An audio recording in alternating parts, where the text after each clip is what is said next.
One of Florida's most important Civil War battles took place here on the banks of the St. Marks River on March 6, 1865. I'm Dale Cox for ExploreSouthernHistory.com, and this is the story of the Battle of Natural Bridge.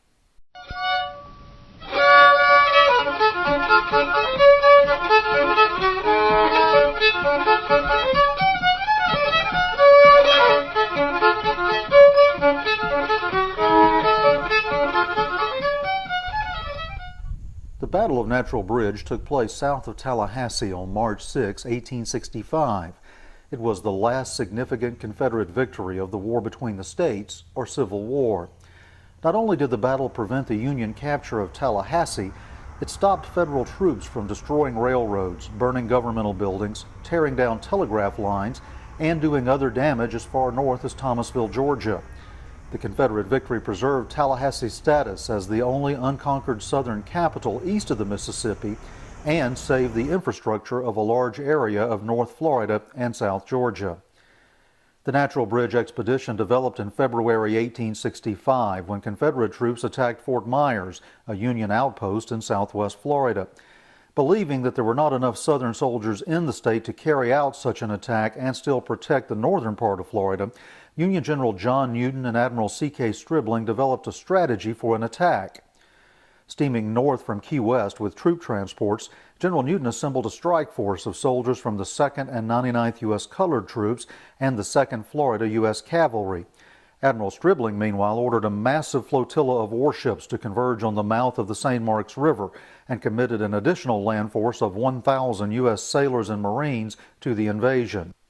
Fog, severe weather, and the accidental grounding of ships caused problems, but under cover of darkness, a party of U.S. sailors rode into the marshes of today's St. Marks National Wildlife Refuge and seized the East River Bridge from a small party of Confederate pickets.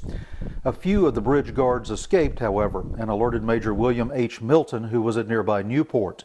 He immediately sent a messenger to warn Major General Samuel Jones in Tallahassee and then rode south with a handful of men from the 5th Florida Cavalry to investigate. Reaching the East River Bridge just as a landing force of men from the 2nd Florida U.S. Cavalry was approaching, Milton attacked. He caught the sailors and approaching Union soldiers by complete surprise, recapturing the bridge and driving them all the way to the St. Marks Lighthouse, even though they heavily outnumbered his handful of men. Milton, however, was able to look across the marshes and see the Union ships offshore as well as the boats bringing hundreds of soldiers to their landing point at the lighthouse. He realized that a major expedition was underway. Falling back to the East River Bridge, the major tore up the planks and prepared for defense. On the morning of March 5, 1865, the Federals advanced. Confederate soldiers could see their long blue line as it marched along the lighthouse road. Colonel George Washington Scott of the 5th Florida Cavalry had arrived and taken command at East River Bridge, but he deployed his artillery poorly and allowed the Federals to get within striking distance before opening fire. They immediately charged and captured not only the bridge, but his single piece of artillery. The Confederates now focused on the bridge over the St. Marks River at Newport.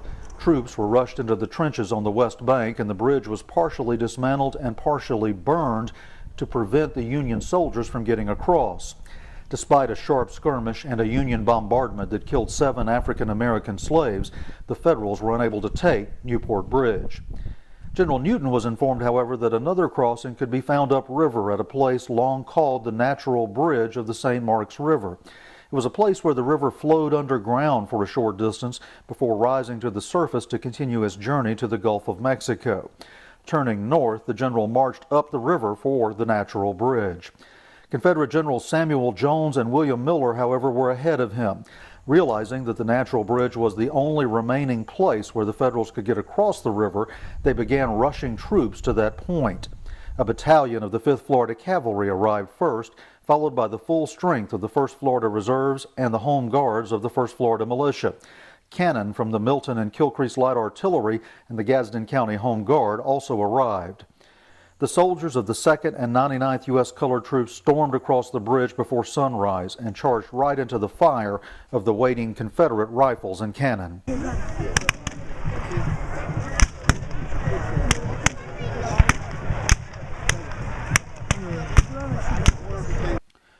They attacked 3 times but were driven back each time, sustaining heavy casualties in the process. General Newton then sent scouting parties up and down the river to look for other crossing points, but any possible place was already guarded by Confederate troops. He realized that Natural Bridge was his only possibility. High River Cane, however, made it hard for Union officers to see, and they had no way of knowing that Confederate reinforcements were arriving on the west bank by the hundreds. The sound of axes should have told them that the Southern troops were digging in. While General Newton tried to decide what to do, Confederate Generals Samuel Jones and William Miller strengthened their lines by preparing earthworks and emplacing cannon at regular intervals. Additional troops arrived on the scene, including the cadets from what is now Florida State University. By the time the Federals renewed their attacks, the Confederates were ready and waiting. Throughout the afternoon of March 6, 1865, the Union force made 5 different attacks on the Confederate lines. None of these attacks even got close. Each time the heavy columns from the 2nd and 99th U.S. colored troops came into the open, they were blasted by cannon and rifle fire from the entire length of the horseshoe-shaped Confederate line.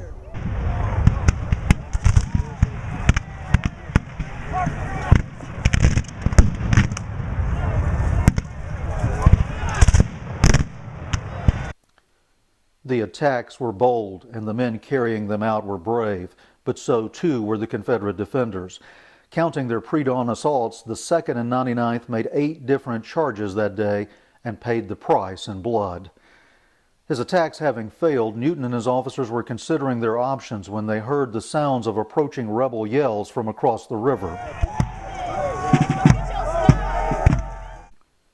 2 full battalions of dismounted men from the Confederate 2nd Florida Cavalry had arrived on the scene, yelling at the top of their lungs to let the other Confederates know they were coming.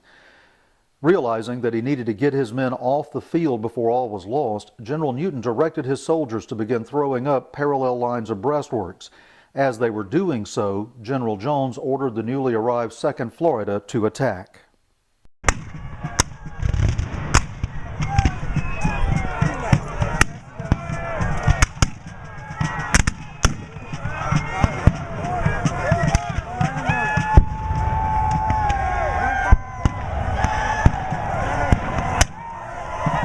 The Confederates stormed across the Natural Bridge from the west, driving the Federals out of their 1st and 2nd lines of entrenchments. As they approached the 3rd Union line, however, Newton opened on them with concentrated artillery and rifle fire.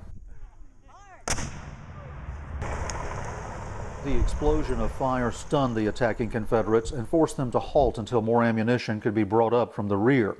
The Federals took advantage of the brief lull to evacuate the battlefield. They retreated as rapidly as possible, felling trees behind them to delay Confederate pursuit. The Battle of Natural Bridge was over, but the single star red flag flown by the Confederate forces waved over the battlefield. The Union troops retreated for the St. Mark's Lighthouse and the safety of their ships as the Confederates pursued them down both sides of the St. Mark's River. They made it thanks to a desperate night march.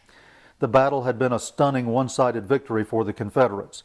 Union losses were reported as 21 killed, 89 wounded, and 38 missing or captured. Confederate losses were 3 killed and 22 wounded. Tallahassee remained the only Confederate capital east of the Mississippi not captured by Union troops. Fort Ward at St. Mark's, one of the targets of the expedition, survived to become the last Confederate coastal fort to lower its flag. The victorious Southern troops were welcomed back in Tallahassee by cheering crowds and Governor John Milton. 2 of his sons, one of them only 15 years old, had fought in the battle. The site of the last significant Confederate victory of the Civil War is preserved at Natural Bridge Battlefield Historic State Park. Located near the growing community of Woodville, Florida, the park features preserved earthworks, monuments, interpretive panels, a picnic area, and the unique Natural Bridge itself. The battle is reenacted each March on the actual scene of the action. To learn more about the Battle of Natural Bridge, please visit exploresouthernhistory.com/NBindex or check out the book, The Battle of Natural Bridge. It's available in both book and Kindle formats. So that's the story of what happened here on March 6, 1865. For exploresouthernhistory.com, I'm Dale Cox at Natural Bridge Battlefield Historic State Park.